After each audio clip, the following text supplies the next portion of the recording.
ನಮಸ್ತೆ ಎಲ್ಲರಿಗೂ, welcome back to scheme ವಾರ್ತಾ ಕನ್ನಡ ನ್ಯೂಸ್ ಚಾನೆಲ್.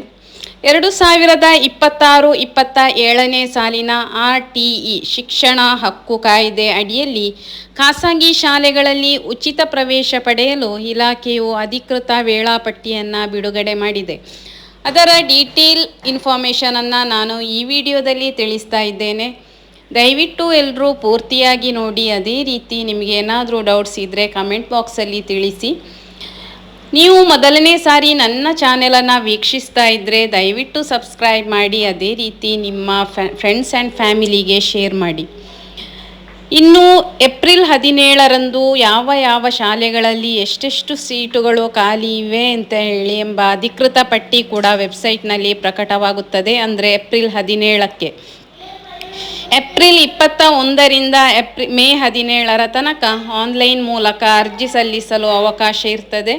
ಇದು ಅತ್ಯಂತ ಪ್ರಮುಖವಾದ ಹಂತವಾಗಿದೆ. ನೀವು ಅದಕ್ಕಾಗಿ ಎಲ್ಲ ಡಾಕ್ಯುಮೆಂಟನ್ನು ರೆಡಿ ಮಾಡಿಟ್ಕೊಂಡು ಏಪ್ರಿಲ್ 21ರಿಂದ ಮೇ 17ರ ತನಕ ಎಲ್ಲ ಡೀಟೇಲನ್ನು ನೀವು ಆನ್ಲೈನಲ್ಲಿ ಏನು ವೆಬ್ಸೈಟ್ ಲಿಂಕ್ ಇದೆ ಅದರ ಮೂಲಕ ನೀವು ಎಲ್ಲ ರೀತಿಯಲ್ಲಿ ನಿಮ್ಮ ಇನ್ಫಾರ್ಮೇಷನನ್ನು ಅಪ್ಡೇಟ್ ಮಾಡಲು ಕೂಡ ಅವಕಾಶ ಇರ್ತದೆ. ಇದು RTEಯ ಪ್ರಮುಖವಾದ ಹಂತವಾಗಿದೆ. ಇನ್ನು ಏಪ್ರಿಲ್ 22ರಿಂದ ಮೇ 18ರ ತನಕ ನೀವು ಸಲ್ಲಿಸಿದ ಅರ್ಜಿಗಳ ದಾಖಲೆಗಳ ಪರಿಶೀಲನೆ ಅಂದರೆ ವೆರಿಫಿಕೇಷನ್ ನಡೆಯುತ್ತದೆ. ಅಂದರೆ ನೀವು ಆನ್ಲೈನಲ್ಲಿ ಹಾಕಿದಂತಹ ಎಲ್ಲ ಇನ್ಫಾರ್ಮೇಷನ್ ಮತ್ತು ನಿಮ್ಮ ಡಾಕ್ಯುಮೆಂಟನ್ನು ವೆರಿಫೈ ಮಾಡಲಾಗ್ತದೆ. ಅಂದರೆ ನೀವು ಎಲ್ಲ ಸ್ಕೂಲ್ ಅಂದರೆ ಪ್ರೈವೇಟ್, ಅನುದಾನಿತ ಮತ್ತು ಅನುದಾನ ರಹಿತ ಶಾಲೆಗಳಲ್ಲಿ ಕೂಡ ನಿಮ್ಮ ಮಕ್ಕಳಿಗೆ ಉತ್ತಮ ಶಿಕ್ಷಣವನ್ನು ನೀಡಲು ಕೂಡ ಇದರಲ್ಲಿ ಅವಕಾಶವಿದೆ.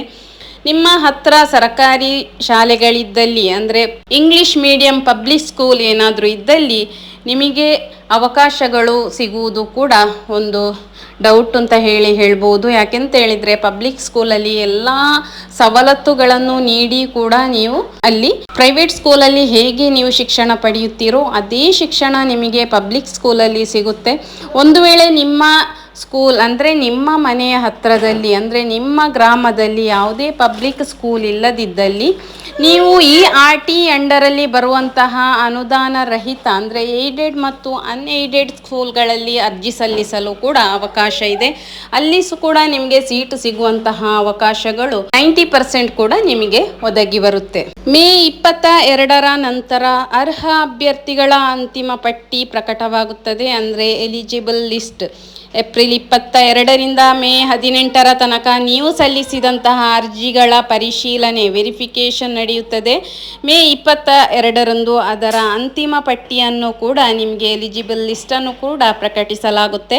ಸೀಟು ಹಂಚಿಕೆ ಪ್ರಕ್ರಿಯೆ ಸೆಲೆಕ್ಷನ್ ಪ್ರೋಸೆಸ್ ಯಾವ ರೀತಿ ನಡೆಯುತ್ತೆ ಅಂತ ಹೇಳಲಿಕ್ಕೆ ಹೋದರೆ, ಸೀಟುಗಳನ್ನು ಕಂಪ್ಯೂಟರ್ ಮೂಲಕ ಲಾಟರಿ ಆಧಾರದ ಮೇಲೆ ಹಂಚಿಕೆ ಮಾಡಲಾಗುತ್ತೆ.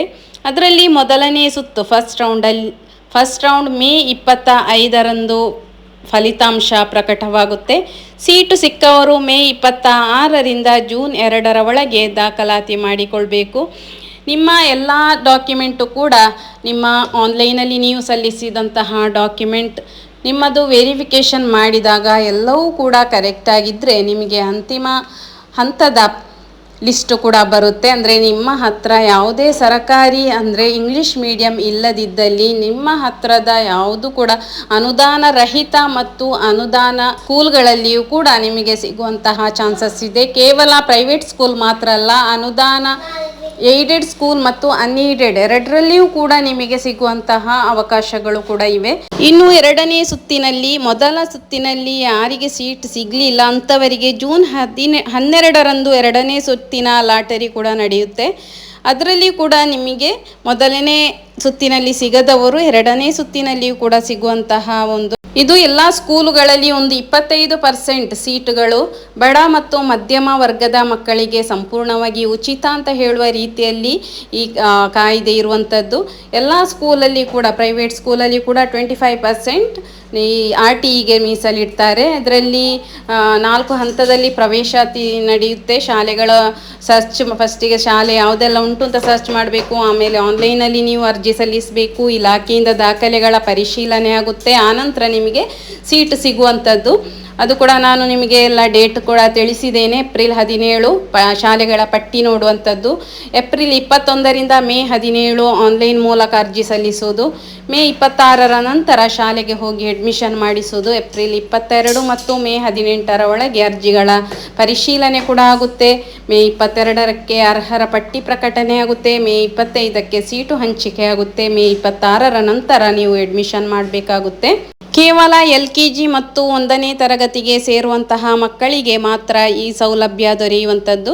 ಅದಕ್ಕೆ ಅಗತ್ಯವಿರುವಂತಹ ದಾಖಲೆಗಳು ಅಂತ ಹೇಳಿದರೆ ರಿಕ್ವೈರ್ಡ್ ಡಾಕ್ಯುಮೆಂಟ್ಸ್, ಮಗುವಿನ ಆಧಾರ್ ಕಾರ್ಡ್, ಜಾತಿ ಪ್ರಮಾಣ ಪತ್ರ, ಆದಾಯ ಪ್ರಮಾಣ ಪತ್ರ ಅಂದರೆ ಕಾಸ್ಟ್ ಆ್ಯಂಡ್ ಇನ್ಕಮ್ ಸರ್ಟಿಫಿಕೇಟ್, ವಾಸಸ್ಥಳ ದೃಢೀಕರಣ ಪತ್ರ.